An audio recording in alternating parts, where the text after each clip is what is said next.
I am truly happy to host you today in Nairobi.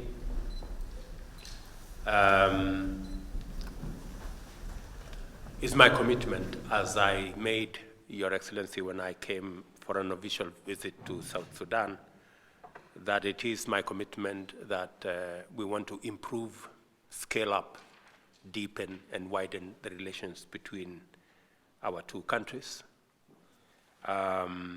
Our relations, as I said, are very strong historical linkages. We have fraternal bonds of friendship, shared values, and common aspirations for the socio-economic development of our two countries. And as I have told you, Mr. President, my administration is committed to building on that solid foundation and elevating those relations to the next level. As you know, Mr. President, the inaugural JCC on 1st of July 2019, we signed a memorandum of understanding establishing the Joint Commission for Cooperation between our two countries. We hosted the inaugural Kenya-South Sudan JCC. I would request you, Your Excellency, that the second session be held in South Sudan at a date that convenient to you and the teams. We are in the final stages of setting aside land for South Sudan, both in Mombasa and in Lamu. The ministry is concerned, and my Minister for Lands is here to confirm to you, Your Excellency, that that process is ongoing. And before the end of this year, we will have made that commitment true. Your Excellency, let me also confirm to you that we are also keen on the Kenya-South Sudan international boundary and the delineation of that boundary at an appropriate moment when our two teams can undertake that exercise. We believe that that should go on. I think it is between Mount Mogila on one end to where we have the interaction or the junction between Kenya, South Sudan, and Uganda. Your Excellency, again, I think our ministers for infrastructure have agreed that we support the extension of the road from Kenya all the way to Juba, that we work with the World Bank or other institutions that are willing. I think the World Bank have shown interest, and that road will be a trans-boundary road connecting our two countries as part of the LAPSET corridor. And I want to report to you, Your Excellency, that we have actually tarmacked close to 600 kilometers from Lamu through Garissa, now to Isiolo, and it's only remaining, I think, a section of 200 or 300 kilometers, and we can connect to the road going to South Sudan. That would significantly reduce the cargo distance between Juba and Lamu or Mombasa, for that matter, and make business and trade and imports and exports a lot more convenient for our two countries. The Africa Climate Summit between the 4th and the 6th of September is on course. We have received a lot of feedback and participation from your team, and there was a meeting in Addis on the African Ministers for Environment this week, and we got a lot of feedback from your teams and from the rest of the continent. And I can confirm to you, Your Excellency, that the conference has been organized properly with input from across the continent. It is the first time that Africa is going to consolidate our position, our ideas, and our suggestions and proposals on how we think climate change is affecting us and what are the possible solutions going into the future.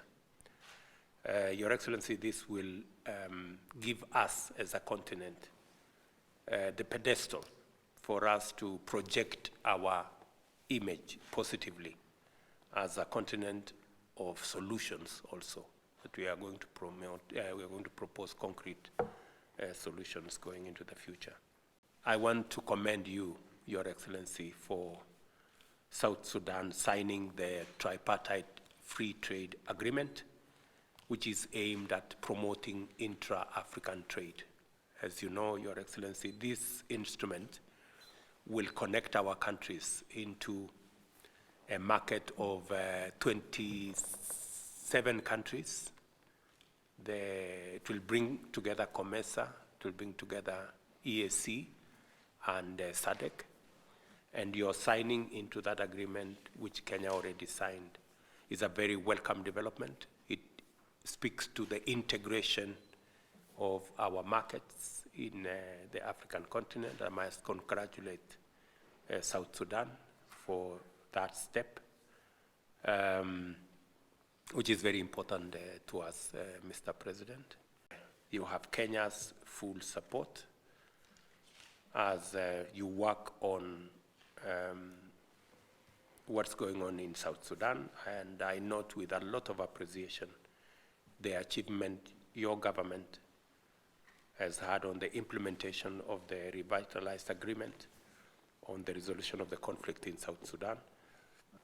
I urge all the parties to the peace agreement to expedite implementation of the pending tasks of the agreement, and Kenya, as your brothers and sisters and as guarantor to the peace agreement, assures you, Your Excellency, and the people of South Sudan of our unwavering support to the government and people of South Sudan as they work to ensure the full implementation of the peace agreement. There was an agreement on the fiber optic on the highway between Kenya and South Sudan, which was supposed to be signed next week, on Monday, which is 2 days from now.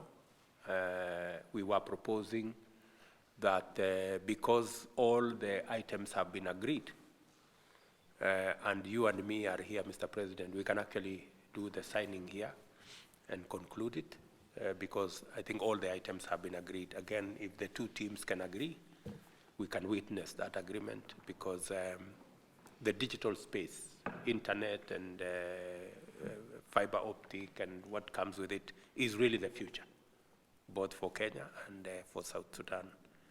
And the availability of that digital infrastructure is good for our countries, for our young people, for entrepreneurship, for learning, and for many other things, including delivery of health and public and government services. It will be a very welcome development. As you are aware, Your Excellency, in Kenya, we are moving all government services to the digital space.